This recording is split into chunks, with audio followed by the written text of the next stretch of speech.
Good day, Earth viewers. I'm Oma from O.D.A. TV. Join me as I give you today's top news headlines. UFO enthusiasts are over the moon with President Trump, who has ordered the Pentagon and other government agencies to release files related to flying saucers, UAPs, and alien life. It comes after former President Barack Obama weighed in on the subject of extraterrestrials. Are aliens real? They're real, but I haven't seen them, and they're not being kept in, what is it? Area 51? Area 51. At 1:30 this morning, the security detail detected that an individual had made his way into the inner perimeter of Mar-a-Lago. A deputy and two Secret Service agents on the detail went to that area to investigate. They confronted a white male that was carrying a gas can and a shotgun. He was ordered to drop those two pieces of equipment that he had with him, at which time he put down the gas can, raised the shotgun to a shooting position. At that point in time, the deputy and the two Secret Service agents fired their weapons and neutralized the threat. He is deceased at the scene. At this time, no law enforcement personnel were injured during the incident. We want to be clear, the President of the United States was not in the state of Florida. And this remains an active investigation by the FBI. U.S. Secret Service said on Sunday that its agents shot and killed a man in his 20s after he tried to unlawfully enter a secure perimeter at President Trump's Mar-a-Lago residence at West Palm Beach in Florida. So I'm going to read the statement that we've got from the Secret Service. It says that around 1:30 in the morning on the 22nd of February, so the early hours of Saturday morning, a man in his early 20s was shot by Secret Service agents and a deputy from the Palm Beach County Sheriff's Office following what they describe as an unauthorized entry into the secure perimeter at Mar-a-Lago. It says the individual, whose identity is being withheld pending notification of next of kin, was pronounced deceased. Early hours of Sunday morning, I should say. Now, the individual was observed by the north gate of Mar-a-Lago carrying what appeared to be a shotgun and a fuel can.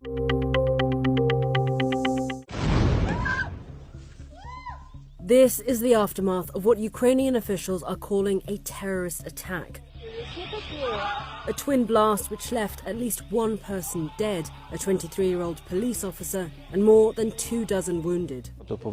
We will help people. It was a very difficult night. Ukrainian President Volodymyr Zelensky says officials have detained a suspect, with preliminary investigations indicating that homemade explosives were detonated at the scene. In a separate round of attacks, the Ukrainian Air Force says Russia launched some 50 missiles and nearly 300 attack drones overnight against the capital Kyiv, the port city of O.D.A. and other areas of Ukraine, forcing some civilians to shelter in metro stations overnight. According to the Ukrainian president, at least one person was killed in the attacks around the capital. What do you think the effect on the royal family will be on these months of woe and scandal and pressure on one of its members? I think that the royal family is an amazingly resilient institution. I think it has an absolutely unshakable place in the hearts of the British people, and the institution of the monarchy it has an unshakable place in the hearts of British people. It will go on. It will recover from all of this. I think the only conclusion I would draw from this is what an amazing and wonderful country this is, in the sense of that I don't think there are many countries around the world where you would have a figure like the former prince being, subject to the law in the way that he clearly is and should be, as the king has said. So this will blow over. So it's a good thing. This will blow over, and I certainly think that if anything, I think that the position of the monarchy will be entrenched.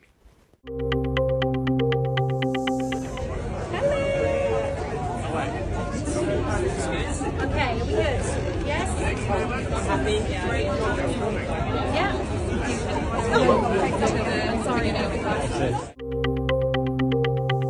It's terrifying. I mean, it's really like day by day. Like I spent most of the last year thinking there's no way we're going to make it. Small business owners like Casey Coyle, whose family has owned and operated this New York City toy store for 3 decades, are still processing the impact of the Supreme Court tariffs decision Friday. Every day it's something different, but I keep just saying I'll believe it when I see it because there's loopholes. The Supreme Court said President Trump violated federal law when he unilaterally imposed sweeping tariffs across the globe. One of the products that was most severely affected by Trump's tariffs were toys. About 80% of all toys that are sold in the United States actually come from China. At the shoe store, both the owners and the customers have been feeling the pinch.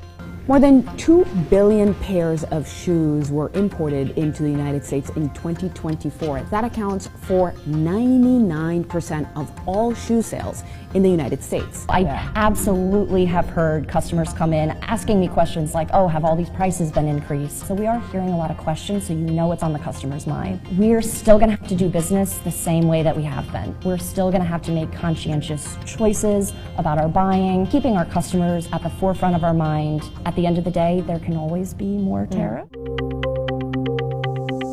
I am asking all New Yorkers to stay inside and stay off the roads for your safety.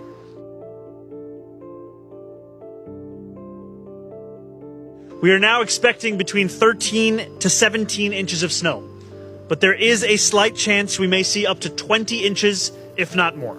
These will be very treacherous conditions Sunday and Monday.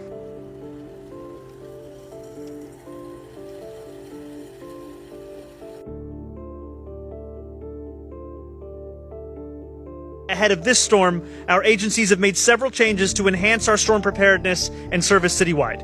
We have brought in outside mechanical snow clearing equipment ahead of the snowfall. We are expanding geocoded tracking of bus stops, unsheltered stops, crosswalks, and pedestrian ramps. We are also mandating that a path of at least 4 feet must be cleared across all sidewalks to accommodate wheelchairs.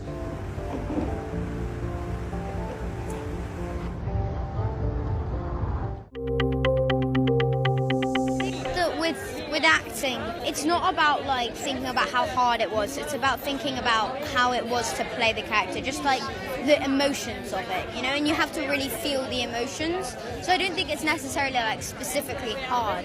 I think it's just you kind of have to just really get in the zone and feel the emotions that the character would feel, you know? I think in this one especially is like Chloe Zhao was the type of person who creates that environment so that you can be emotional, but it's a safe space to do so and it doesn't feel terrifying.